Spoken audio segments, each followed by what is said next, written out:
Welcome back to my channel. If this is the first video of me that you're watching, welcome.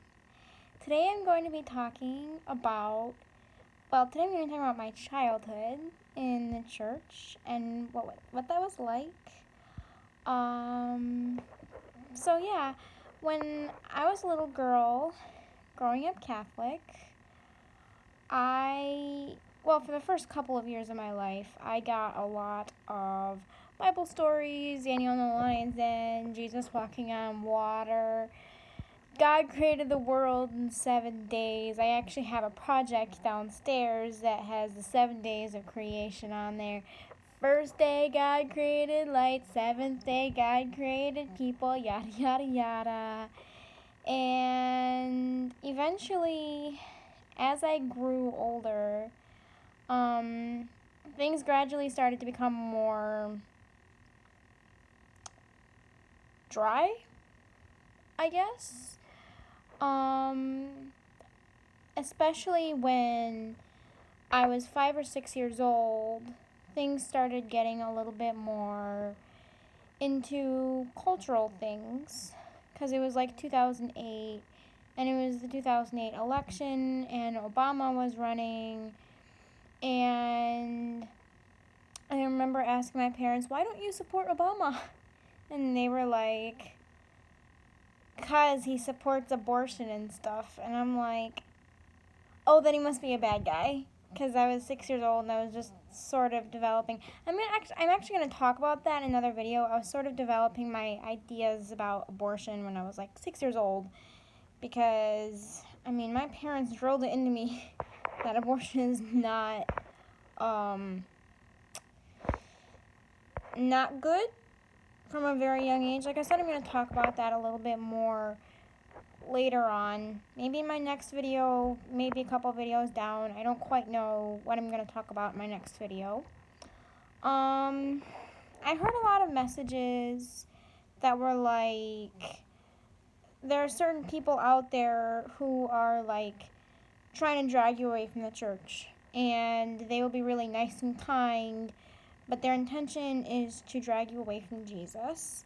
So for a very long time, I was very deeply afraid of anything that wasn't explicitly Christian.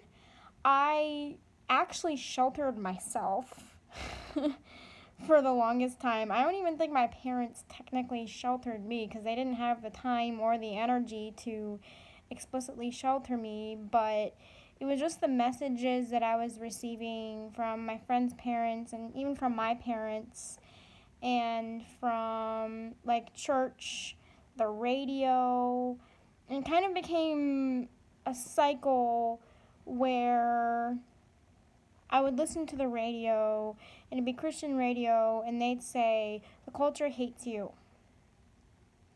And then I went on, and it became a thing where, because the culture hated me, I didn't want to listen to anybody that wasn't those people.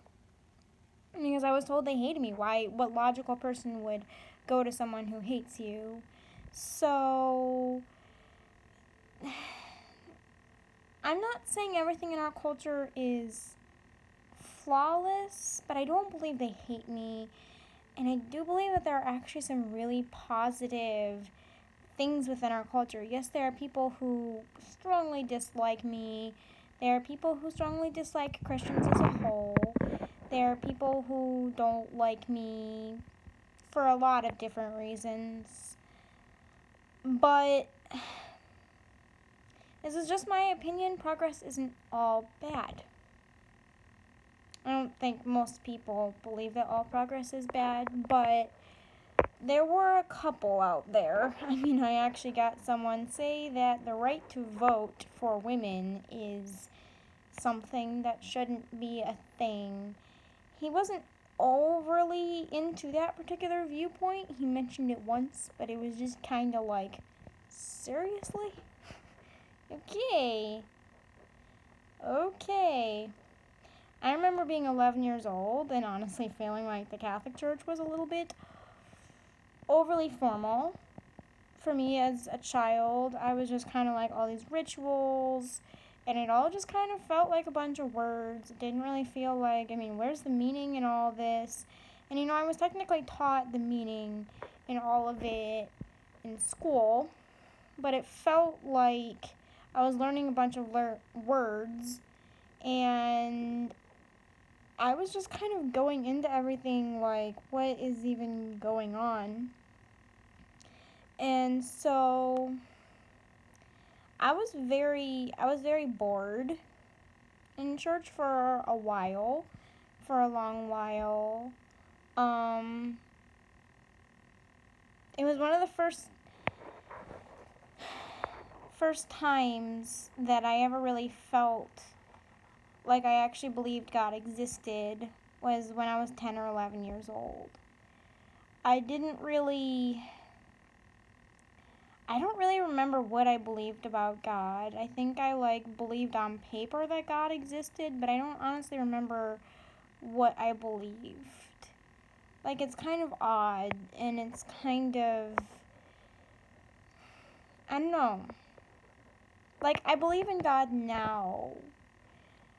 I just don't know what I used to believe.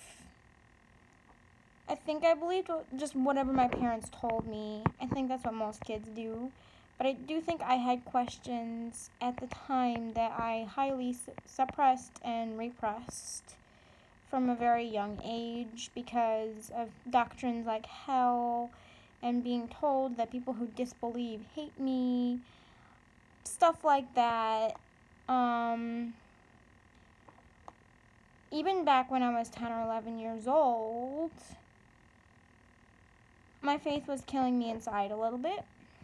I remember feeling afraid that Obama, and this was around the 2011, 2012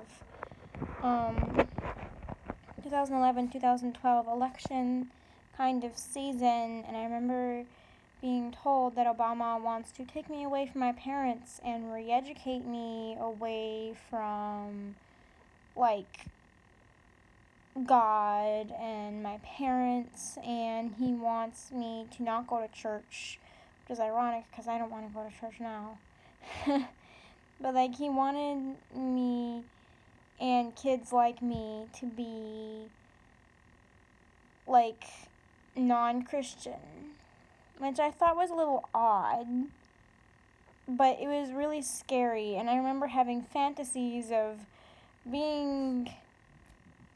keeping my faith even the hardest of situations. I was told from a very young age gruesome stories of martyrs. And again, I'm gonna talk about that a little bit more in depth later. But I remember being told that people were going to be brainwashed and possibly even killed because of our beliefs in Jesus. This was my reality. I remember definitely feeling deeply afraid of our government, which is ironic because I'm afraid of the government again, but for a different reason. Because I'm not exactly a Trump supporter. If you are a Trump supporter, I'm not particularly a Trump supporter myself.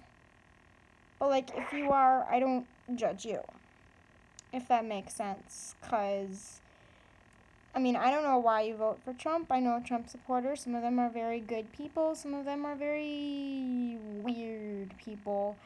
I don't really know you. So, no judgment. But I am personally the farthest thing from a Trump supporter out there. So that's just my point of view. My dad supports Trump. My mom she supports Trump, but for reasons of abortion, basically. And eventually, when I was 11 or 12 years old, I had what you might call an experience with God. I was reading a book called Consoling the Heart of Jesus, and it was written by Father Michael Gately. And reading that book was actually the first time that love had ever entered the picture of Catholicism for me. And, I mean, there were issues with that book, like love was it was kind of assumed everyone knew what love was, and I didn't, because I didn't exactly have my parents' definition of love was very weird, let's put it that way. And so it created some problems down the road. And I think I am going to make my next video about that. Maybe 2 videos down. Sometime soon I'm going to be talking about the problems that I've had because of that book. But the good things that came out of that book were that for the first time in my life, and this book, by the way, shaped like so many of my views. It basically came up in my mind the idea that you should delight in the existence of every human being. And that, to me, is really beautiful. That every human being, including myself, including other people, deserve to love and to be loved. And God loves you. And I remember sitting in the Adoration Chapel reading this book. If you're not Catholic, an Adoration Chapel is where Catholics go to pray, and Jesus in the Eucharist, in the little host, we believe that Jesus is present in the host. Jesus is the host, I guess you could say. And I remember sitting in the chapel in front of Jesus, apparently, and I just cried because, like I said, it was the first time I'd ever felt like, oh, there's this whole other dimension to the faith that I didn't even realize existed. And I have the responsibility and the right and the privilege to search for the good in every human being and to be grateful for people's existence. If they are abusive or mean, you don't have to be in their presence. You don't have to go digging around for good if they're kind of abusive or cruel or sexually harassing you or whatever. But, I mean, just generally annoying people, it's transformational. And religion and spirituality thus far have been completely devoid of any idea of love. God was that guy in the sky that so many people say they don't think exists. And I'll be honest, I'm not sure if I believed that existed. I'm not really sure, to tell you the truth. I have memories that invalidate the idea of me believing ever in a God who's like a big guy in the sky. I don't really know. I don't believe that right now, to tell you the truth. I believe Jesus still exists, but I don't believe that there's this big guy in the sky who's like, magical, yada yada yada, I don't know. You know what I mean? I reread that book, like, a lot. So, I mean, that was kind of my childhood. It was kind of, I feel a deep love for other people now, and I now feel as though we should look for the good in other human beings, but at the same time, I still had a lot of issues in my faith. I still had issues with my church. My church was kind of generally borderline, if not downright abusive. And so I'm going to be getting a little bit more into that later, because I don't have enough storage on my phone to record for much longer, and also I don't want to keep you guys for like a half hour.